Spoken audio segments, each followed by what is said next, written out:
Good morning. मैं Rajeev Dubey, department of history, intermediate, Jamshedpur cooperative college, Jamshedpur.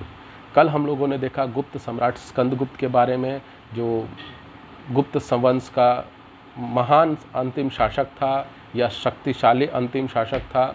इसके बाद धीरे धीरे गुप्त वंश का पतन हो गया था। तो आज हम लोग देखते हैं गुप्त प्रशासन के बारे में, यानी गुप्त शासन काल में, गुप्त साम्राज्य के समय में शासन व्यवस्था कैसी थी, व्यापार वाणिज्य कैसा था, लोगों का जीवन शैली कैसी थी, उस संबंध में आज हम लोग देखते हैं। सबसे पहले आता है सम्राट।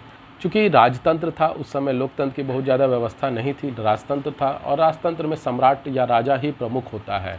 तो राजा जो था सर्वोच्च न्यायाधीश माना जाता था, यानी कि जैसे आज हम लोग न्यायपालिका में देखते हैं कि कोई मामला है तो जिला कोर्ट गए, जिला न्यायालय से नहीं हुआ तो हाई कोर्ट गए, हाई कोर्ट में नहीं हुआ तो सुप्रीम कोर्ट गए, सुप्रीम कोर्ट अंतिम हो गया, और अगर सुप्रीम कोर्ट में हुआ तो हम लोग राष्ट्रपति के पास गए। तो यहाँ बस व्यवस्था लगभग वैसी ही थी। अंतर ये था कि यहाँ राष्ट्रपति के जगह और सुप्रीम कोर्ट के जगह राजा होता था, राजा ही निर्णय लेता था, और राजा का निर्णय अंतिम निर्णय होता था। वो उसने जो फैसला सुना दिया, उसके बाद में आप कहीं भी अब अपना, अगर आप संतुष्ट हैं तो ठीक है, अन्ना संतुष्ट है तो अब आपको उस निर्णय के साथ ही रहना होगा। तो ये सब चीज़ें थी। तो सम्राट ही सर्वोच्च न्यायाधीश माना जाता था। और दूसरा, सेनापति, सर्वोच्च सेनापति, जितनी उस समय जो भी सेनाएं थी, सर्वोच्च सेनापति राजा ही होता था। हालांकि सेनापति का पद होता था, परंतु उस सेनापति का भी सर्वोच्च अधिकारी राजा ही होता था, यानी राजा के अधीन ही सेनाएं होती थी।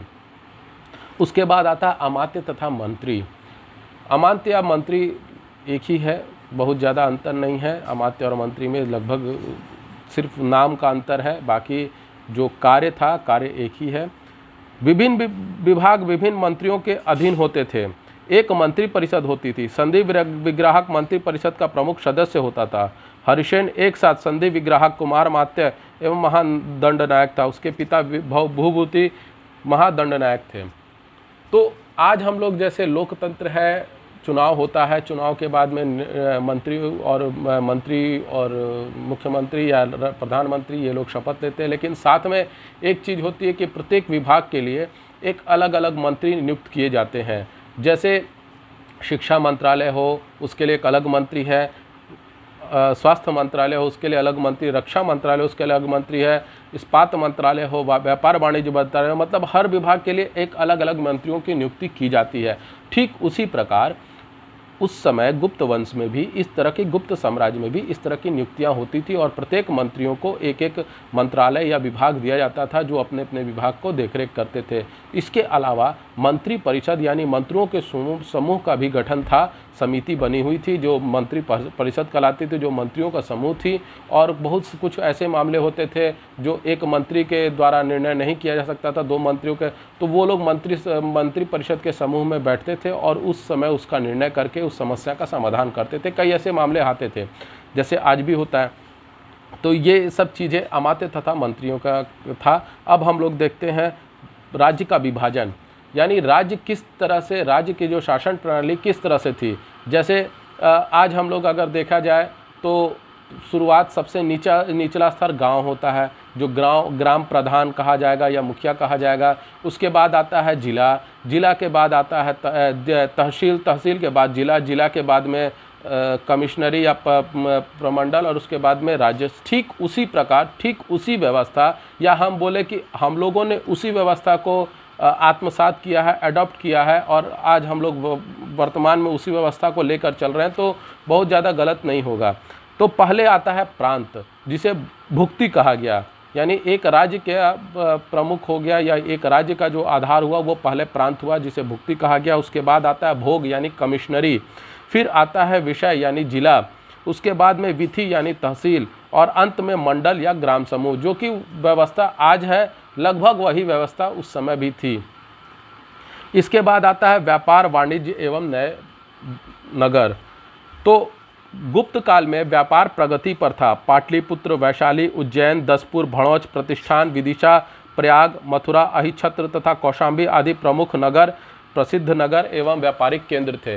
ये जो जितने पाटलिपुत्र वगैरह थे, ये सब ये सब जो थे प्रमुख नगर भी थे और व्यापार के प्रमुख केंद्र भी थे। यहाँ से व्यापार जो गुप्त वंश के दौरान जो व्यापार होता था ये प्रमुख केंद्र माने गए। मुख्य व्यापारिक शहर बोला जाए, नगर बोला जाए तो यही थे। जैसे आज भी कई ऐसे नगर हैं जो व्यापारिक नगर माने जाते हैं, उसी तरह ये सब भी प्रमुख व्यापारिक नगर माने गए थे और प्रमुख शहर थे। इसके अलावा चंद्रगुप्त द्वितीय ने उज्जैन को भी अपनी राजधानी बना लिया था। गुप्त वंश का जो राजधानी थी पूर्व में पाटलिपुत्र थी और चंद्रगुप्त द्वितीय ने पाटलिपुत्र के साथ साथ उज्जैन को भी अपना राजधानी बना लिया। यानी उनके समय में, चंद्रगुप्त द्वितीय के समय 2 राजधानियां हुआ करती थी, एक पाटलिपुत्र और दूसरा उज्जैन।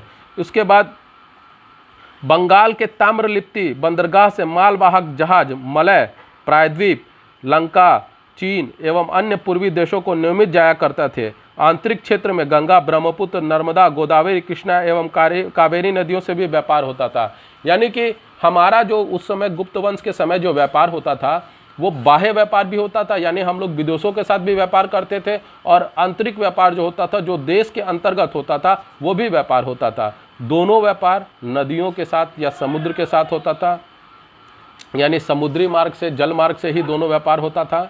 तो पहले क्या हुआ, तो इसमें मलय प्रायद्वीप यानी मलेशिया, मलय प्रायद्वीप मलेशिया जो द्वीप है, उसके बाद लंका यानी श्रीलंका, चीन और अन्य पूर्वी देशों के साथ में व्यापार हुआ।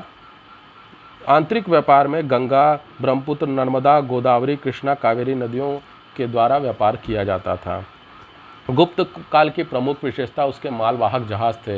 यानी गुप्त काल के समय मालवाहक जहाज़ जो माल ढोने के लिए बनाए जाते थे जहाज़, वो उसकी प्रमुख विशेषता थी। और इस जहाज़ की एक और कुछ खासियत ये भी थी, ऐसे कई जहाज़ थे जिसकी खासियत ये थी कि ये 500 व्यक्तियों को एक साथ बैठाकर यात्रा करने में सक्षम थे, जो उस समय के लिए बहुत बड़ी बात थी। 500 यात्री एक साथ बैठकर यात्रा करिए, उस समय के लिए बहुत बड़ी उपलब्धि मानी जाती थी। इसके अलावा भारत से कपड़े, बहुमूल्य पत्थर, हाथी दांत की वस्तुएं, गरम मसाले, नारियल, सुगंधित वस्तुएं, नील एवं जड़ी बूटियां आदि निर्यात की जाती थी, यानी कि बेची जाती थी। हमारे यहाँ से, भारत से जो दूसरे देशों में जो व्यापार होता था, जो सामानें बेची जाती थी, उसमें कपड़े थे, बहुमूल्य पत्थर थे, हाथी दांत की वस्तुएं थी, गरम मसाले थे, नारियल थे, सुगंधित वस्तुएं थीं, नील जो कपड़ों में डालने जाता है, कपड़े को नीला करने के लिए नील का उपयोग किया जाता है, वो था, और जड़ी बूटियाँ विभिन्न प्रकार की थी। भारतवासी बाह्य देशों से प्रायः घोड़ा, सोना, मूंगा, कपूर, रेशम का धागा एवं नमक आदि आयात करते थे। यानी भारत के लोग जो थे, यानी गुप्त वंश के समय जो भारतवासी थे, देश के वासी थे, वो लोग दूसरे देशों से घोड़ा खरीदते थे, सोना खरीदते थे, मूंगा खरीदते थे, कपूर खरीदते थे, रेशम का धागा खरीदते थे और नमक का खरीदते थे। नमक जो था आज भी हमारे यहाँ होता है, ऐसा बात नहीं है कि हमारे यहाँ नहीं होता, लेकिन उस समय जो नमक होता था समुद्री नमक नहीं होता था, वो सेंधा नमक होता था, पहाड़ी नमक होता था। और उस जो बढ़िया क्वालिटी का, उच्च क्वालिटी का जो पहाड़ी नमक होता था, वो दूसरे देशों में मिलता था और वहाँ से ये लोग खरीदते थे और अपने देशों में उसका इस्तेमाल करते थे। सोना हमारे यहाँ होता था, ऐसा नहीं है कि सोना की खान नहीं थी हमारे यहाँ, लेकिन उस समय सोने की खान को निकालने का और उसका उपयोग करने का शायद हम लोगों को पता नहीं था, इसलिए हम लोग को दूसरे जगह से खरीदना पड़ता था। इसके साथ में गुप्त काल के पतन के साथ भारत के पश्चिमी देशों के साथ व्यापार में भी गिरावट आई। जैसे गुप्त, चूँकि अगर आपके यहाँ राजा मजबूत होगा तो आप हर तरह से लोग आप पर विश्वास करेंगे, व्यापारी आप पर विश्वास करेंगे, और व्यापारी जब आप पर विश्वास करेंगे तो आपके साथ व्यापार अच्छा होगा। लेकिन अगर राजा ठीक नहीं होगा तो व्यापार भी आपके पास में कमी आएगी, लोग आप पर विश्वास नहीं कर पाएंगे, व्यापारी विश्वास नहीं कर पाएंगे, तो आपके व्यापार में कमी आएगी। और ये हुआ गुप्त वंश के साथ। जब गुप्त वंश का पतन हो रहा था तो व्यापार में भी बहुत कमी आई। रेशम के बुनकरों की एक श्रेणी लाट प्रदेश छोड़कर दसपुर में जाकर बस गई। बैजंतियों ने चीन से रेशम के कीड़े पालने की विधि सीख ली, इससे भी व्यापार में कमी आई। रेशम का व्यापार जो हम लोग खरीदते थे और हम लोग आपस में बेचते थे या हम लोग उसका इस्तेमाल करते थे, उसमें भी बहुत सारी कमी आई। तो ये कमी इसलिए आई क्योंकि शासन प्रणाली, जो उस समय की जो शासन व्यवस्था थी, वो कमज़ोर हो रही थी। आज भी अगर देखें, छोटा सा एक उदाहरण है, कि भारत में अगर कोई निर्णय होता है, देश के स्तर पर केंद्रीय सरकार द्वारा जो निर्णय होता है उसका सीधा इफेक्ट शेयर मार्केट पर पड़ता है। अगर निर्णय अच्छा होगा तो शेयर मार्केट में उछाल आएगा, लोग अपने पैसे निवेश करेंगे, और अगर निर्णय में अगर कमी आई, व्यापारियों को लगता है कि इससे उनका नुकसान हो सकता है, तो शेयर मार्केट गिरता है। ये दोनों चीज़ें जो होती हैं वो देश के अर्थव्यवस्था को दिखाती हैं कि वो अर्थव्यवस्था कैसी चल रही है और क्या है, उससे व्यापारियों को फ़ायदा हो सकता है या नुकसान हो सकता है, ये सब चीज़ें दिखाती है। ठीक उसी प्रकार अगर शासन व्यवस्था मजबूत होती है तो व्यापारी का विश्वास बढ़ता है, वो आपके साथ व्यापार करना चाहते हैं, और अगर नहीं है, शासन व्यवस्था कमज़ोर है, तो व्यापारी आपके साथ व्यापार नहीं करेंगे। तो ये सभी चीज़ें थी जिसके कारण गुप्त वंश कमज़ोर हुआ, और कमज़ोर होने के बाद व्यापार में कमी आई। तो इस तरह आज हम लोगों ने देखा सम्राट, अमात्य मंत्री और व्यापार वाणिज्य के संबंध में कि किस तरह वहाँ उस समय के लोग व्यापार करते थे और क्या स्थिति थी व्यापारी की।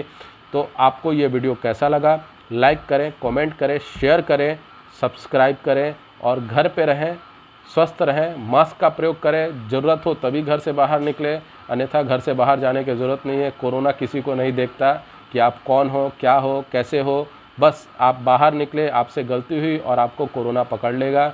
और ये आप देख रहे हैं कि कैसे बीमारी बढ़े जा रही है, इसलिए हमें जो सरकार द्वारा गाइडलाइन दी गई है उसको पालन करना है। घर पे रहें, सुरक्षित रहें। धन्यवाद।